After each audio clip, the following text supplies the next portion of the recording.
welcome to the Dave Whitty Show. I'm your host, Dave Whitty. Episode 6 is here, folks. Thanks so much for tuning in. I can't believe we're at episode 6. I mean, this was kind of a little dream of mine to start this little podcast and get folks on chatting, and I can't believe we're a month and a half into this already.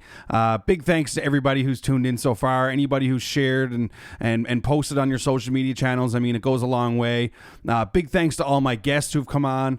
I've learned so much over the last 6 weeks in regards to doing these podcasts, recording and editing and all that stuff, but I've learned so much from my guests themselves. I mean, just been a really, really fun learning experience for me, so just wanted to get that out there and say thanks so much right away.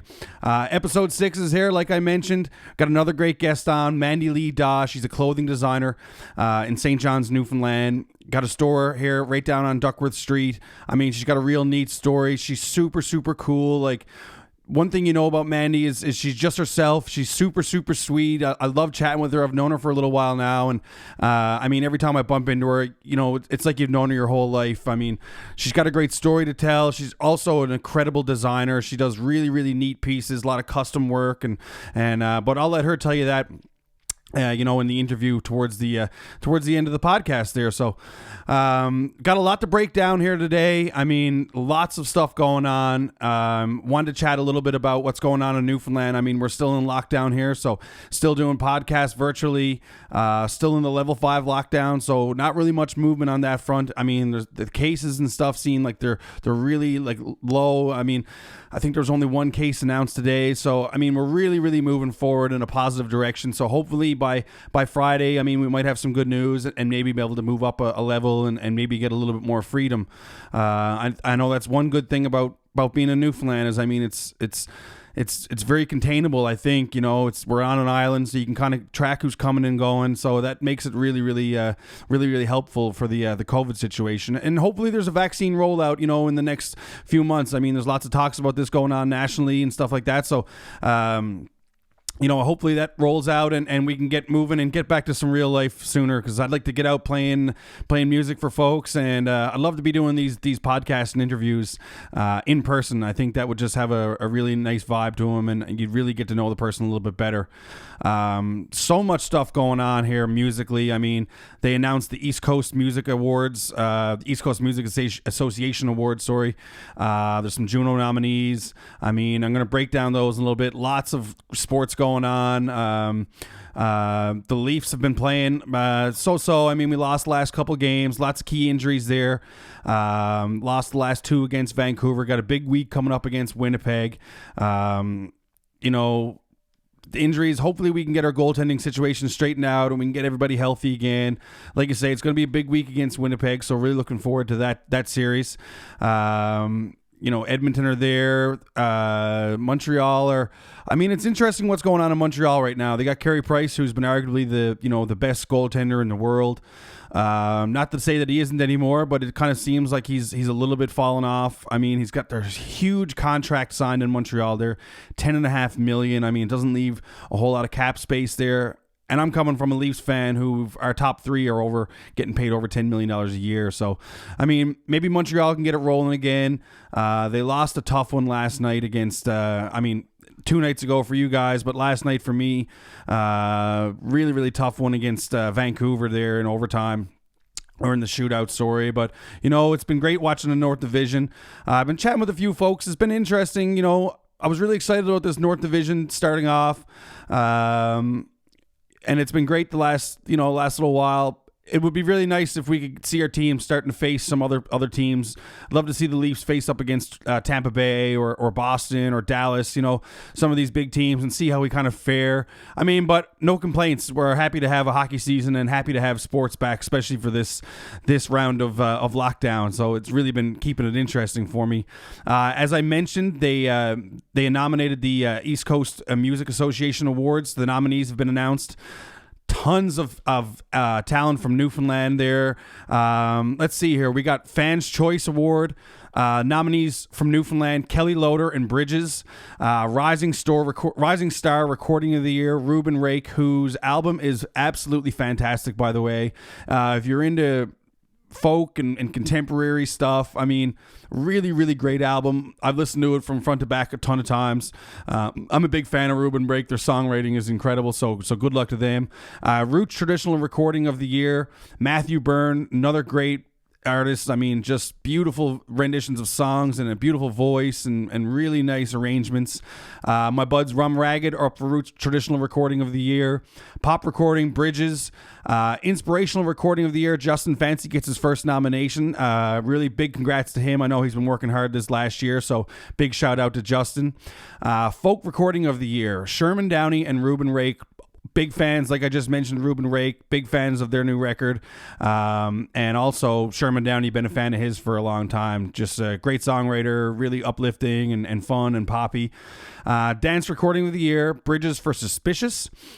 Children's Entertainer of the Year, the Juggernauts, the Swinging Bells. I mean, these guys have been around for a long time. They've been killing the children's entertainment scene with their quirky kind of attitude and great songs and you know, energy and stuff that they bring to the live performances. So what's this? Visual Virtual Arts of the Year, Visual Arts of the Year, Aaron Bishop. Producer of the Year, Chris Kirby. Media Person of the Year, my guy Greg Smith, VOCM. Media Outlet of the Year, Kicks Country and VOCM. Live or Virtual Sound of the Year, Engineer of the Year, Peter Green, who was my first featured guest on this podcast, also one of my best friends in the world.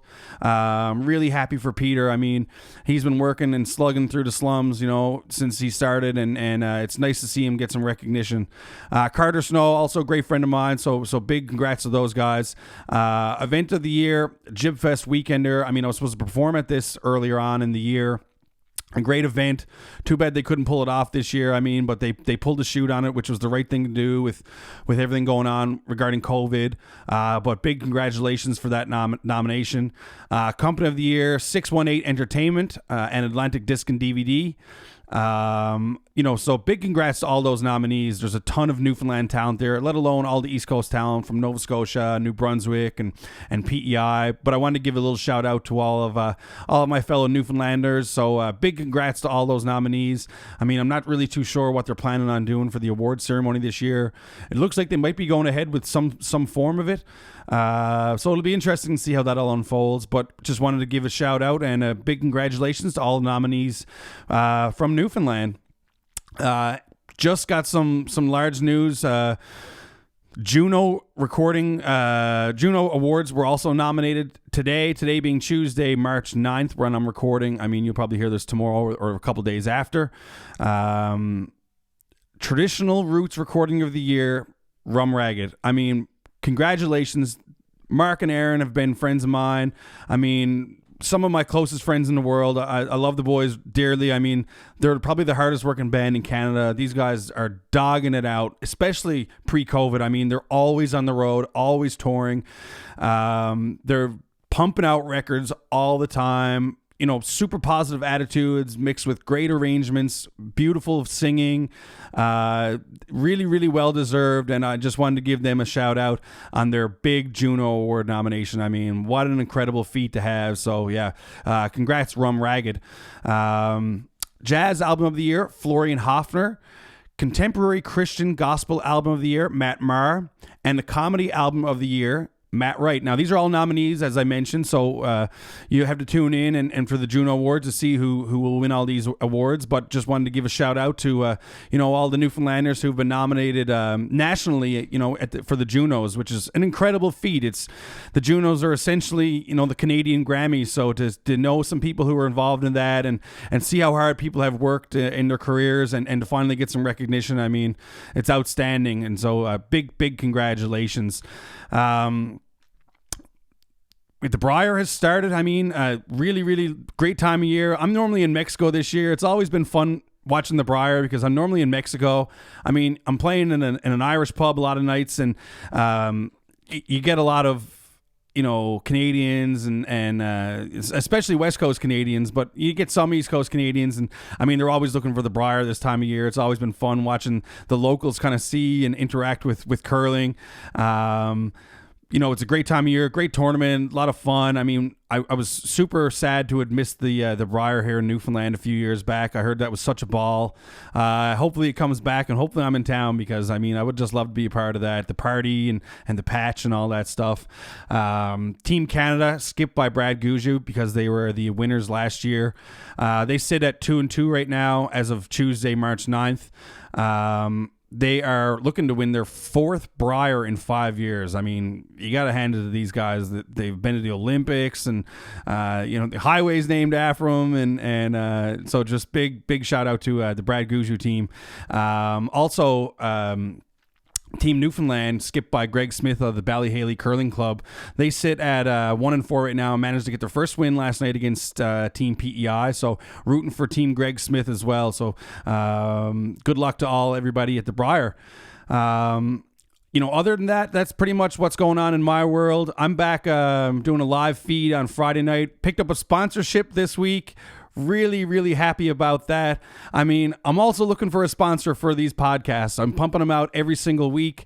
If you want to get on board and you want to somehow let me sponsor you, or you want to sponsor me in these podcasts, and I can give you a shout out, I can do some ad reads for you, anything. Anything that I can do to try to monetize this somehow, so I can try to just keep at it. I've been really enjoying them, but I mean, a little bit of help in the pocket, especially with COVID and not being able to work as a musician right now would help. So if anybody is listening and you want to sponsor this podcast, shoot me a message. We'll work something out. Like I say, other than that, I'll be back Friday for a live feed, playing some tunes. I mean, last week was fantastic. I had a ton of people tune in, a lot of requests, and thanks everybody who sent along a few tips and the requests and stuff like that. It was really, really fun. Really looking forward to again this weekend getting it done. The weather's starting to turn a little bit here in Newfoundland, thank God. I mean, it's a lot of snow out there right now, and hopefully get some warmer temperatures going in. I mean, Paddy's Day is on the way. It's going to be here in 7 or 8 days. Doesn't look like we're going to get too much of a Paddy's Day here in St. John's on the street or anything like that. But hopefully we'll do something virtual and get some tunes out to some folks. So thanks very much, guys, for tuning in. We've got a great interview coming up with Mandy Lee Dawe. Super interesting, great story. I mean, it was International Women's Day yesterday, so I was really looking to feature some women. I've only had five males so far, so the next couple of weeks we're going to feature some women and some of the ones who I admire and who do great things in the community. So make sure you stick around for a great interview with Mandy Lee Dawe. And I'd like to welcome Mandy Lee Dawe to the podcast. Thanks so much, Mandy Lee, coming on. How you doing today? What's going on? How you feeling? I'm feeling good. Not too much going on. Hanging out with my bud, Dave Whitty. Well, thanks for coming on the podcast today. I really appreciate it. I know I reached out to you there last week, and I was really excited to get you on here today. I know folks at home are listening probably on Wednesday or Thursday of this week, which would be about March 10th, March 11th. But today, when we're recording, it's actually International Women's Day. So it's a real treat to have you on today. So once again, thank you so much. So for anybody who's at home who may not know who you are, can you just introduce yourself and a little bit about what you do? Okay, well, I guess you know my name, and I am a clothing designer in St. John's. That's great. Yeah, and a really great one at that. And so you got a shop downtown. I mean, we'll talk about that in a little bit, but like, were you always into clothing and like textiles and stuff like that? Is it something that you've been doing since you've been a kid, or have you kind of moved towards that as you grew up a little bit older, or how did that work out for you? I first started back in 2005 at the Anna Templeton Center. I did a 2-year diploma in textiles, and I think that was really what got the ball moving and the creative going. And that's when I knew that this was the avenue I wanted to go down. And so once you finished from Anna Templeton Center, you went to university, I believe, in Nova Scotia. And and what did you do in university? First, I applied to Nova Scotia's College of Art and Design, NASCAD, and went there for a semester where I dabbled in different arts and mediums and stuff. But then I realized it wasn't exactly it didn't offer exactly what I was looking for. More so, I wanted to focus on like pattern making and tailoring and more structured pieces. So then I applied to Dalhousie and transferred over and completed then a 4-year degree in theater, majoring in costume design, which I completed in 3 years. Oh, nice. Wow, that's awesome. So what made you make that choice to move there? Was it because you wanted to push in a different direction, or? There wasn't really much more in Newfoundland to be able to further with such schooling. I'd already exhausted that with the Anna Templeton Center, so my only real option was to move away. I mean, as much as like I'm such a Newfoundlander, didn't want to leave here, and like broke my mom's heart, I think, at the time, but I moved away. And at the time I was so homesick, but looking back now, it was like some of the best years of my life.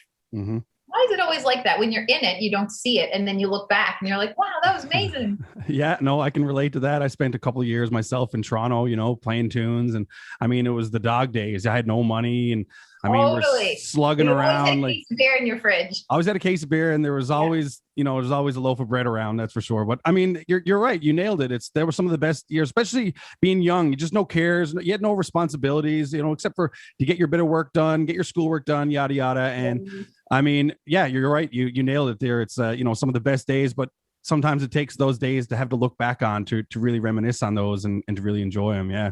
So you finished your program in Nova Scotia, and what happens next? Did you come back to Newfoundland right away, or did you stay in Nova Scotia for a while, or? Then it's funny because like, as much as I always wanted to come home, then as soon as I could come home, then it was kind of like really, I don't know, hard to make that leap to just pack up and leave then, because I had, my friends and my life up there. But shortly after, I think it was within a year, maybe like 6 or 8 months actually, then I moved home, and right away kind of got my foot in the door working with the film companies here in town, and done some film work for a while, which was really fun. Mm-hmm. But then that really wasn't for me. I found like the real long hours a bit too much. And here we are now. The real long hours. I mean, I see some of your posts online, and you're slugging it out in that shop like for hours and hours. So, but I mean, I guess it's a bit different when you're maybe doing it for yourself, I guess, right? Yeah, it is a bit different when you can rest when you want and stuff. It's really, really hard being your own boss, but it's also great. So you're doing some costume design for some of the film work that was going on in and around St. John's. And how long after that did you decide to start your own business? Or was that kind of always in the works as it was? Like, were you always kind of thinking about doing that, or was it something that kind of just gradually happened? Well, it's funny you mentioned that. So as soon as I started at the Anna Templeton Center, I knew that someday I wanted to be downtown St. John's with the storefront, to call my own. And so that was in 2005 I started. Then 2007 I graduated at the Anna Templeton, and then I moved to Halifax and stayed there for so many years. And now my shop downtown is directly across from the Anna Templeton Center, like where it all started. And every time I look out the window and I'm like, oh, this is exactly what I envisioned. I don't know, manifesting and stuff. Some people, say all that hippy dippy stuff is foolishness, but I really believe in it. Yeah, no, I mean, that's, I think that's super cool. And it's funny. Like you say, it's funny how it all kind of comes back around in one big circle. And no, that's really, really interesting. So what year did you actually move into the store downtown? Someone asked me that earlier. You're having a big media day. I'm having a big media day. Yeah. A question asked earlier. I can't exactly remember when I came in here. I think it was maybe 3 years ago. I think I could find the date if I scrolled through my Instagram or something, but I've never really been one to notice like the anniversary or something like that, really. But I think it's been like 3 years. Right. Time is just like, well, I'll be honest with you. I didn't know who you were, but the first time I had ever, I got to make sure this is going on here. Sorry, folks. I got a little recording issue there, but all good. I'm not going to lie to you. I remember the message come in. No, I don't know. I could just hear something kind of clicking in my ears there. But I remember the first time I had ever heard your name. was from Max from the Arkells during a George Street Festival show. I mean, these guys are up playing, and I mean, I love the Arkells. I'm a huge fan. I've met the guys over the years. When they come to St. John's, they do awesome shows. Like, they're just so full of energy. And I mean, so is your design work. Like, your clothing is so full of energy, and it's so, you know, crazy and cool. It's got really neat designs and stuff like that. I mean, so I remember watching the Arkells and being like, obviously enthralled by their show. I mean, with the Arkells, even if you don't know their music, they just put off such an incredible live show. Excellent. Yeah. And I remember them mid-show stopping to acknowledge you because they all were wearing Mandy Lee Dawe shirts. And I was like, what? Like, who is that? And I was like, damn, those shirts are nice too. Like, you know, like, so, I mean, that was the first time I'd ever heard of you. So how does that kind of happen? I know you've had I was kind of going down through some of your social media, and I was searching your website and stuff like that. Like, you got some big name clients like Arkells, and I don't want to give away too much, but like, how do these people come into your lives, and can you name some of these people that you've been working with over the years, some of your clients? Max and the Arkells came into my life. It was just, I just reached out to them and I was like, hey, Max, awesome. Want a shirt? And he was like, yes. And then that was a couple years ago. And now every time they come to town, we just meet up. Oh, that's cool. Yeah. I seen you had like the sheepdogs are all rocking clothes. I mean, I think Alan Doyle wore a Mandy Lee Dawe vest to the Junos 2 years ago, I believe it was. Like, I mean, that's really cool. Like, you know, and he gave you a shout out too, I think, during one of the interviews, which was amazing. I mean, that's got to be great for business and good for the nice stroke of the ego as well. That was really sweet. My aunt called me that morning and I got a kind of a fright when I seen her number, because I guess nowadays no one really calls each other too much. I mean, I do keep in touch with her with visits and stuff, and I seen her number and I thought something was wrong, but it was probably 8:45 in the morning or something. I think the interview had happened on a morning show or something, and she called to say that she heard my name and how proud she was. And it was so sweet. That is very, very sweet. So I want to ask you a few things about the last year. I mean, obviously the last year has affected everybody differently. I mean, it must have been an interesting year for you. I mean, you were really rolling, and then all of a sudden you pretty much get shut down. So what were some of the impacts that COVID has had on you, especially in the early stages?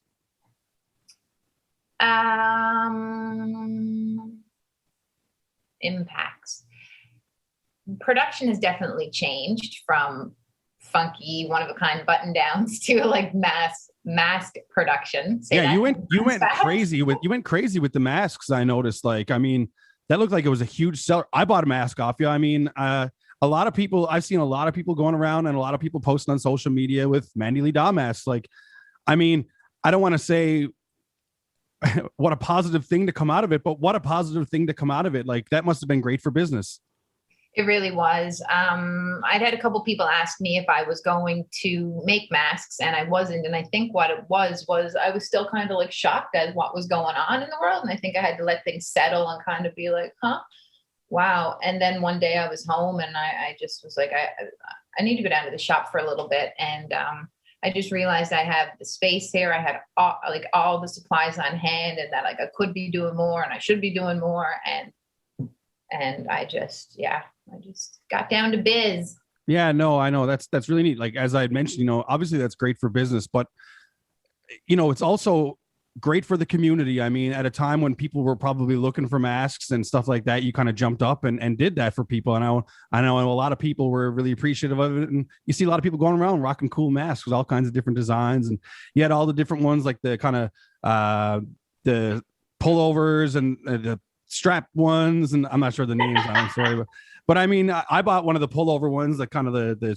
shaggy one that kind of hangs from your face. Is really nice. Wicked for winter because it's really nice material. It's great for going around. Yeah, it's super toasty warm too. Like, I feel like, you know, after this, you know, kind of dies down, like I'm gonna be rocking a mask all winter long next year. You know, I mean, I love it. It's so nice. You're out for a walk or a hike, or you're doing a bit of work in the yard. Like, it's nice to have your face kind of wrapped up, you know? It's weird to think like we went so long sometimes. Like, one of my best friends here, and we have like a big building we're in together, but she's a tattoo artist. And she's like, I can't believe I never wore a mask before. You're so close to someone's skin tattooing. And like, yeah, I guess, yeah, they probably will be a part of the future. But it's funny when, so, you know, you make all these masks and you have them made, but then you still have to get them to people. So that was a tricky thing too, because this was like last year, beginning of lockdown, nobody was leaving. I mean, the streets were like a ghost town. So how do you get these to everybody? So my super sweet, wonderful partner, him and the kids would go out and just be like tossing them on people's doorsteps. They'd spend like days going out and doing deliveries and stuff.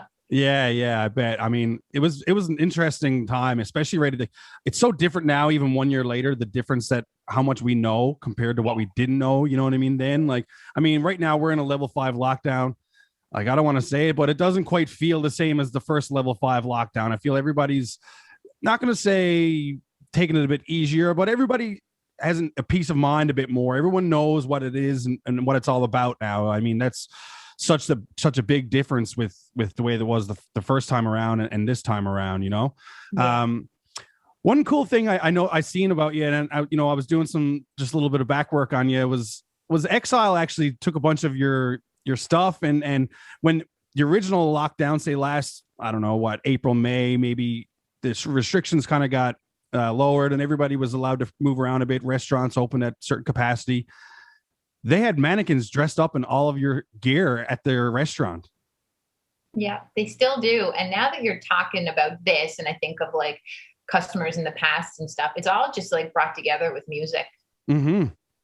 So John Steele he's been a customer of mine, and then he's just reached out and he was just like, I love your work. I think your work embodies music, and music's so important to me. Do you want to work on this project? And so, yeah, the mannequins are still down there, and I go down usually like once a month and switch up the outfits. Oh, no way. That's hilarious. Keep them fresh. Yeah. I mean, John is like, he's, a great asset to our city with regards to music. I mean, as a musician myself, it's you got to have these people in your city kind of having your back, people who love music, because maybe not everybody sees it that way, but, the vibe down at Exile is, totally music, and everything that, John brings to the city and to the province music wise it's always been top level. It's always top notch. People always have a great time at all these events that they get put off and stuff like that. I mean, you got to hand it to them for sure. I mean, I thought that was really neat that they kind of did that. And it was cool that they supported somebody local like yourself too. And I mean, it's a great way for people to kind of check out your stuff as well. Just a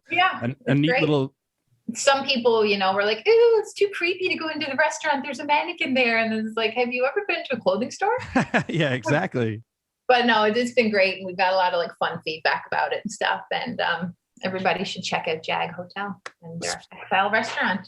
Speaking of music, I know you're a big music fan, and I know you, I do want to talk about some of your shirts in a little bit, but who are some of your favorite local artists? Like, I know you're a big music fan. Who you been listening to lately, local and not local? No, too much to name. Oh my gosh, I can't. I'm on the spot. I can't pick out one local and not the other. Okay, well, I'll leave you to it. I won't put no pressure on you. Yeah.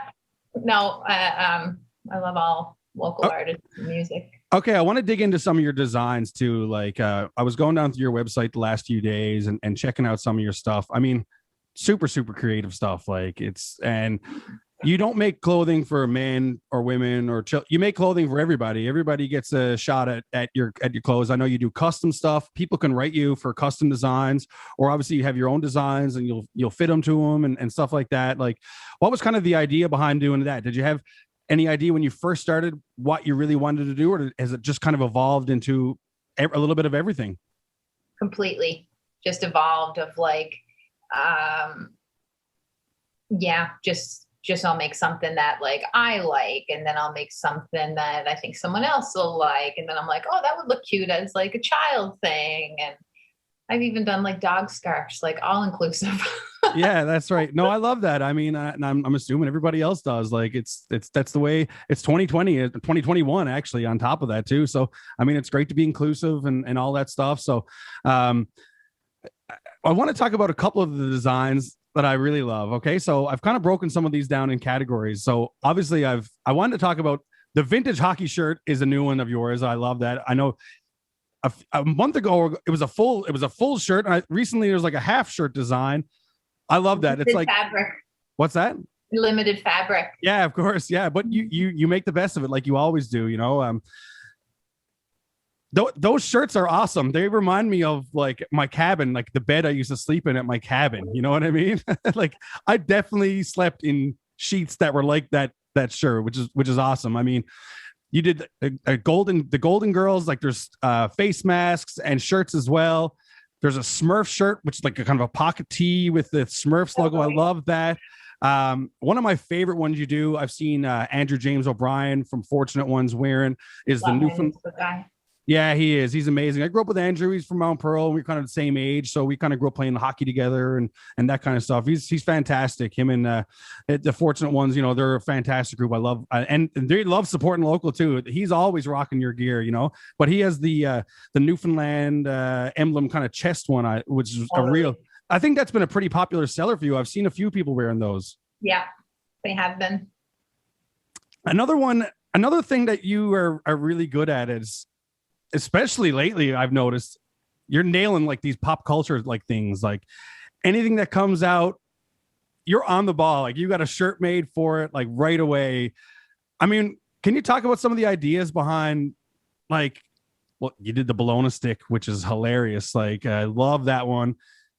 Like, shout out to my partner Peter. He was the creative force behind that one. Oh, nice. Yeah. And the Bologna stick is such a hilarious feature in Newfoundland. Like, what a pop culture icon in Newfoundland. I mean, everybody just goes wild for the Bologna stick at Christmas time during the parade and all that stuff. I mean, you got really into that. Throw that into garbage. Like, that is like a YouTube video. That was Peter as well. That was his. I can't take any credit there, but it was such a good one. Yeah. And have people like responded well to that one? Yes. Oh my God. So many laughs. And then someone contacted me and that was like her uncle or something where it originated from. Sure, or yeah. Some people who didn't understand it, you just send them the link to the guy hitting the bong or whatever. I think it's even funnier that way. If people don't understand the reference and then you send them the link. Another one was the I'm not a cat. I mean, that's such a funny thing that happened, you know, and boom, right away, there's a shirt made. Oh my God, that I'm not a cat is so funny. I almost wanted to come on this call and start it with like a cat. Oh man, I wish you did. That would have been incredible. But this is my first Zoom thing, so I don't know how to do that yet. Oh, he's like, I swear. My first podcast too, Mr. Whitty. Your first podcast? Mm-hmm. Well, I'll tell you what, it's my first time ever hosting a podcast. So here we are. And yeah. Like, I don't know where to look because this is looking at you. This is looking at me. Can you tell where I'm looking? Or then I look at the camera. I mean, no, I'm kind of looking at you, but I bet you, you know, on the recording, I'm also going to be looking towards this way a bit because now I'm looking at me and now I'm looking at you and now I'm looking at the camera. Right. But it's okay. Most of these are people are listening to them through Spotify and Apple Music. I just kind of take these videos and I also post them to YouTube as well and put them on my YouTube channel so people can have a little listen or watch too because people like to see who we're talking to, you know. Another one that probably was a pretty good seller for you was the Bernie Sanders one. Like, I mean, this just blew up when that happened. And I've seen a ton of people around wearing these shirts. Like, how quick was that one? It could have even been quicker because I was thinking on it all day. And then for some reason I didn't do it. And then the next day I was like, I'm going to do that now. And yeah. And of course it exploded by then.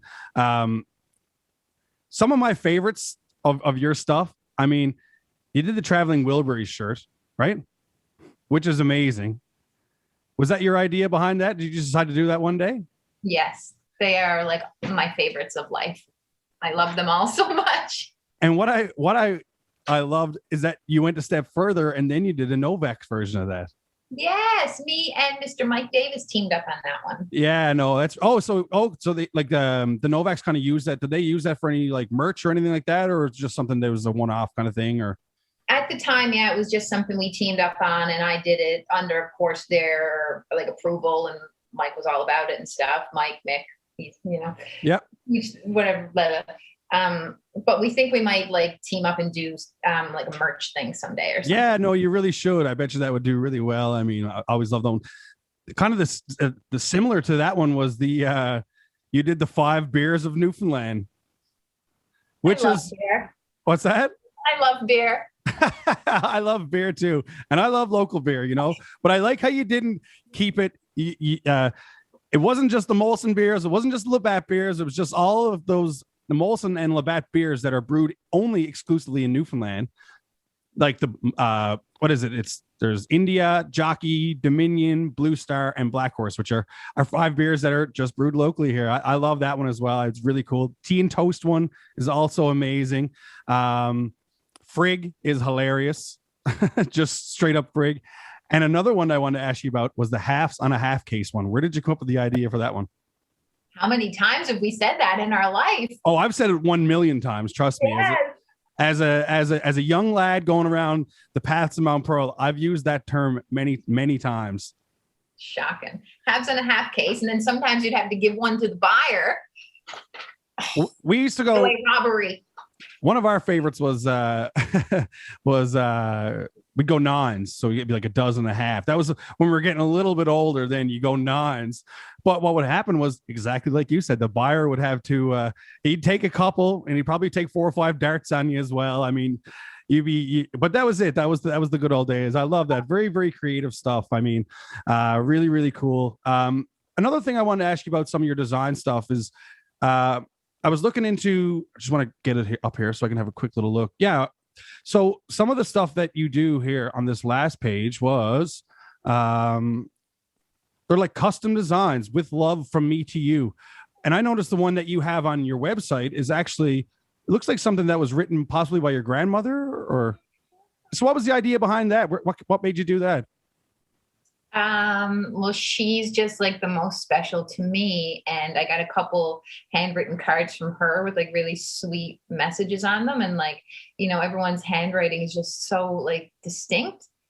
And it just came from there. And like, whenever I put that shirt on and I just see her writing on it. Oh. No, it's very, very sweet. And I noticed that you also have done that, you know, that process with children's clothing as well, like onesies or, like there's crew necks here, and like this one here has like a little drawing perhaps. I mean, that's not what you would sell. You wouldn't necessarily sell this sweater here with this drawing on. It's meant for a custom idea, right?